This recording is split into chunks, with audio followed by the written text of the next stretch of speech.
नमस्कार, स्वागत है आप सभी का ध्येय टीवी के डेली एमसीक्यूज प्रोग्राम में। मेरा नाम है केसरी। तो चलिए बिना देर किए हुए शुरुआत करते हैं आज के एमसीक्यूज का और लेते हैं आज का पहला सवाल जो कि जुड़ा है कोडेक्स एलिमेंटेरियस कमीशन से। तो कोडेक्स एलिमेंटेरियस कमीशन के संबंध में निम्नलिखित में कौन सा अथवा कौन से कथन सत्य हैं? पहला स्टेटमेंट है, ये एक अंतर्राष्ट्रीय खाद्य सुरक्षा और गुणवत्ता मानक निर्धारण निकाय है। दूसरा स्टेटमेंट, इसे विश्व स्वास्थ्य संगठन और खाद्य एवं कृषि संगठन यानी WHO और FAO द्वारा बनाया गया है। तीसरा स्टेटमेंट है, भारत 1964 में कोडेक्स एलिमेंटेरियस का सदस्य बना। आपके ऑप्शंस हैं ए केवल 1, बी केवल 2, सी सभी 3 अथवा डी इनमें से कोई नहीं यानी कोई भी नहीं। इस प्रश्न का सही उत्तर है विकल्प सी यानी तीनों ही स्टेटमेंट सही है। व्याख्या देख लेते हैं। कोडेक्स एलिमेंटेरियस कमीशन संयुक्त राष्ट्र संघ के खाद्य एवं कृषि संगठन यानी FAO और विश्व स्वास्थ्य संगठन यानी WHO के संयुक्त खाद्य मानक कार्यक्रम का एक प्रमुख हिस्सा है, मुख्य भाग है। इसकी स्थापना 1963 में की गई थी। ये एक अंतर सरकारी संगठन यानी इंटर गवर्नमेंटल ऑर्गेनाइजेशन है। मौजूदा वक्त में इसमें 188 देश इसके सदस्य हैं, जिसमें 187 सदस्य देश हैं और एक यूरोपीय संघ है।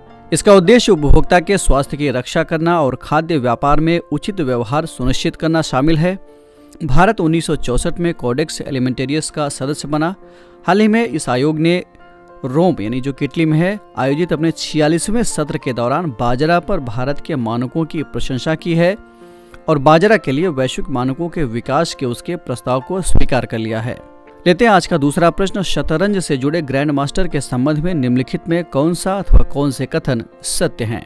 पहला स्टेटमेंट है, वैशाली रमेश बाबू भारत की 84वीं ग्रैंड मास्टर बन गई हैं। दूसरा स्टेटमेंट है, खिलाड़ी को ग्रैंड मास्टर का खिताब association of summer Olympic international federation द्वारा दिया जाता है। और तीसरा स्टेटमेंट है, ग्रैंड मास्टर बनने के लिए किसी भी खिलाड़ी को 2500 अंक की रेटिंग पार करनी होती है। आपके विकल्प हैं ए केवल 1, बी केवल 2, सी सभी 3 अथवा ऑप्शन डी कोई भी नहीं।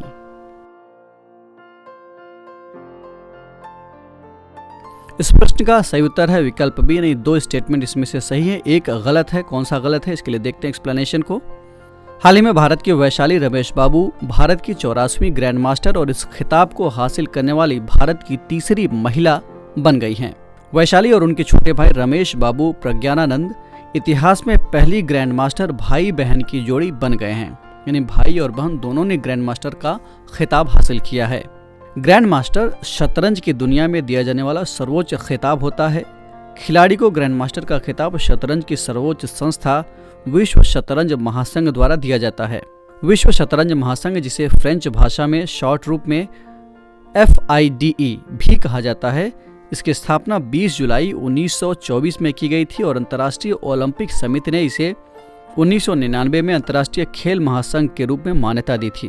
ग्रैंड मास्टर बनने के लिए किसी भी खिलाड़ी को 3 ग्रैंड मास्टर मानक हासिल करने होते हैं और 2500 अंक की रेटिंग पार करनी होती है।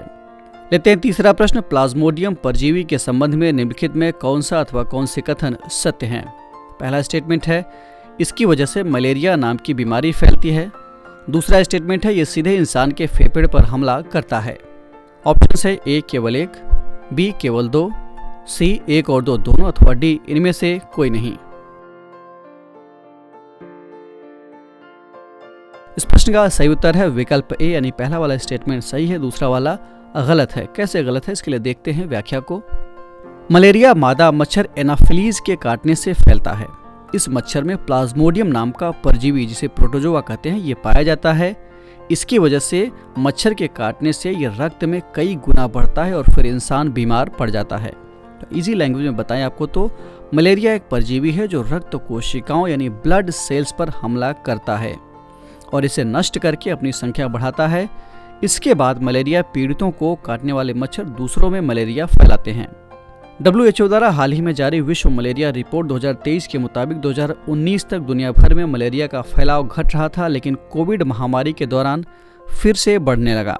वैश्विक स्तर पर वही दौर अभी भी जारी है, लेकिन भारत में मलेरिया धीरे धीरे कमजोर हो रहा है। लेते हैं आज का चौथा सवाल। मध्य प्रदेश की लाडली बहना योजना के संबंध में निम्नलिखित में कौन सा अथवा कौन से कथन सत्य हैं? पहला स्टेटमेंट है, लाडली लक्ष्मी योजना के तहत ही लाडली बहना योजना को चलाया जा रहा है। दूसरा स्टेटमेंट है वर्तमान में इस स्कीम के अंतर्गत हर महीने पात्र बहनों के खाते में 1000 रुपये ट्रांसफर किए जा रहे हैं। आपके विकल्प हैं ए केवल 1, बी केवल 2, सी 1 और 2 दोनों, अथवा डी इनमें से कोई नहीं।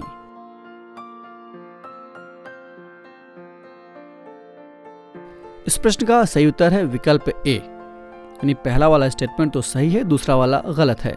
एक्सप्लेनेशन देख लेते हैं। मध्य प्रदेश के मुख्यमंत्री शिवराज सिंह चौहान ने 28 जनवरी 2023 को लाडली बहना योजना की घोषणा की थी, जिसकी औपचारिक शुरुआत इसी साल 4 मार्च को की गई।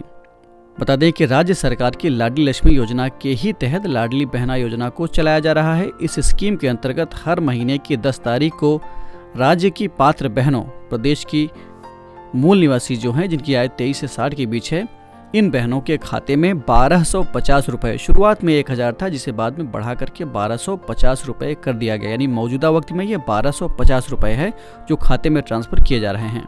राज्य सरकार ने इस योजना के पहले साल के लिए 8000 करोड़ रुपए का प्रावधान किया है। योजना का उद्देश्य आर्थिक रूप से कमजोर महिलाओं को सशक्त बनाना है।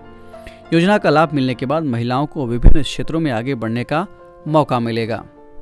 हाल ही में चुनावी पंडित ऐसा अनुमान जता रहे हैं कि इसी योजना के कारण मध्य प्रदेश में एक बार फिर से शिवराज सिंह चौहान की सरकार वापसी कर ली है। खैर, ये तो राजनीतिक बात हो गई। बढ़ते हैं आज के इस कार्यक्रम के अंतिम प्रश्न की ओर, यानी 5वें प्रश्न की ओर। अक्काडी सालू के संदर्भ में निम्नलिखित में कौन सा अथवा कौन से कथन सत्य हैं? पहला स्टेटमेंट है अक्काडी सालू एक अंतर फसल यानी इंटर क्रॉप सिस्टम है जो कर्नाटक में परंपरागत रूप से अभ्यास में लाया जा रहा है। दूसरा स्टेटमेंट है ये शून्य रासायनिक उर्वरकों, शून्य रासायनिक कीटनाशकों और भूजल के न्यूनतम उपयोग के साथ एक जैव विविधता आधारित पारिस्थितिक कृषि पद्धति है। तीसरा स्टेटमेंट है इसमें फलियां, दालें, तिलहन, पेड़, झाड़ियां और पशुधन के संयोजन के साथ अंतर फसल शामिल है जो मिट्टी के स्वास्थ्य में सुधार करती है। आपके ऑप्शंस हैं ए केवल 1, बी केवल 2, सी सभी 3 अथवा ऑप्शन डी इनमें से कोई नहीं।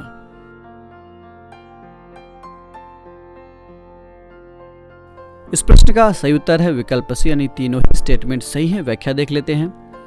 FAO यानी फूड एंड एग्रीकल्चरल ऑर्गेनाइजेशन द्वारा हाल ही में जारी की गई एक रिपोर्ट के मुताबिक अक्काडी सालू नामक पारंपरिक खेती की पद्धति के उपयोग से भोजन उत्पादन की बढ़ती मानवीय और पर्यावरणीय लागत को कम किया जा सकता है। अक्काडी सालू एक अंतर फसल प्रणाली है जो कर्नाटक में पारंपरिक तौर पर इस्तेमाल में लाया जा रहा है।